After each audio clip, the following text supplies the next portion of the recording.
भाई साहब, कर्नाटक में कांग्रेस बजरंग दल जैसे हिंदू संगठन पर बैन लगाने की बात कर रही है। आप इस पर कुछ बोलते क्यों नहीं? हाँ? नहीं बोलता। क्यों? जब हमारे हिंदू कर्मचारी ओपीएस की मांग के लिए पंचकुला में खट्टर की लाठियां खा रहे थे, तब बजरंग दल कुछ बोला था क्या? जब हमारे हिंदू युवा नौकरी की मांग के लिए सड़कों पर पिट रहे थे, तब बजरंग दल कुछ बोला था क्या? जब हमारे हिंदू नौजवान अग्निपथ के विरोध में आंदोलन कर रहे थे, तब बजरंग दल कुछ बोला था क्या? जब नौकरियों में धांधली, पेपर लीक जैसे मुद्दों पर हिंदू विद्यार्थी धरना प्रदर्शन कर रहे थे, तब बजरंग दल कुछ बोला था क्या? जब हमारे सैकड़ों हिंदू किसान दिल्ली के बॉर्डर पर धरना देते देते शहीद हो गए थे, तब बजरंग दल कुछ बोला था क्या? जब हमारे हिंदू भाई बहनों के लाखों करोड़ रुपए लेकर ललित मोदी, नीरव मोदी, मेहुल चौकसी, विजय माल्या जैसे चोर भाग गए थे, तब बजरंग दल कुछ बोला था क्या? जब बड़े बड़े उद्योगपतियों का लाखों करोड़ रुपया माफ कर दिया गया और हमारे हिंदू गरीब किसान, मजदूर, छोटे दुकानदार कर्ज तले दबकर आत्महत्या कर रहे थे, तब बजरंग दल कुछ बोला था क्या? जब करोड़ों हिंदुओं की जमा पूंजी अपने मित्र अडानी को बचाने के लिए उसको सौंप दी गई थी, तब बजरंग दल कुछ बोला था क्या?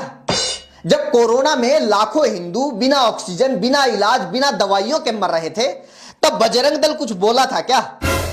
जब कर्नाटक में हिंदुओं से 40% कमीशन मांगा जा रहा था, तब बजरंग दल कुछ बोला था क्या? बड़े देशभक्त बनते हो।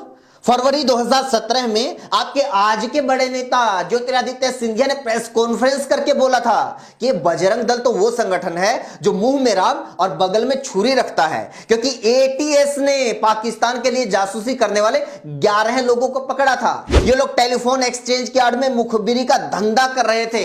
एक तो पता नहीं इन लोगों की ये मुखबिरी करने की खानदानी आदत कब छूटेगी।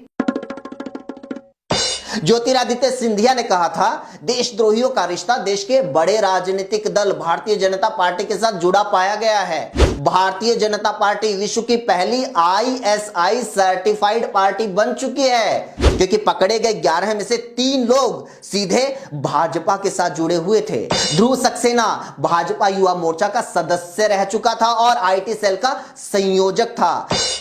जितेंद्र सिंह भाजपा पार्षद का नजदीकी रिश्तेदार था और तीसरा आदमी बलराम सिंह बजरंग दल का सदस्य था और जासूसी गिरोह का मास्टरमाइंड था।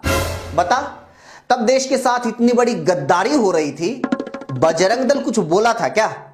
अबे बजरंगी के सबसे बड़े भक्त तो देश के पहलवान हैं, जो पूरी दुनिया के धुरंधरों को हराकर देश के लिए मेडल जीत कर लाते हैं। आज वो ही पहलवान इंसाफ की मांग को लेकर जंतर मंतर पर बैठे हैं। बता, बजरंग दल कुछ बोल रहा है क्या? बजरंग दल पर बैन लगाने से हिंदुओं का अपमान होता है, तो बता, बजरंग पुनिया को धरने पर बैठने के लिए मजबूर करने से सनातन धर्म का सम्मान बढ़ता है क्या? बजरंग दल कभी जंतर मंतर पर बैठी हिंदू पहलवान बेटियों के समर्थन में किसानों, मजदूरों, कर्मचारियों, बैंक कर्मियों, एलआईसी कर्मियों, दुकानदारों, बेरोजगारों, विद्यार्थियों, युवाओं, किसी के समर्थन में आज तक एक भी शब्द बोला हो, तो हम बजरंग दल के समर्थन में बोलने क्या, उसके लिए भूख हड़ताल पर बैठने के लिए तैयार हैं। हिंदुओं का समर्थन चाहिए तो हिंदुओं के असली मुद्दों के लिए साथ खड़ा होना पड़ेगा। पार्क में टीनेजर लड़के लड़कियों को पीटने से कोई बजरंग बली का भक्त या हिंदू रक्षक नहीं बन जाता।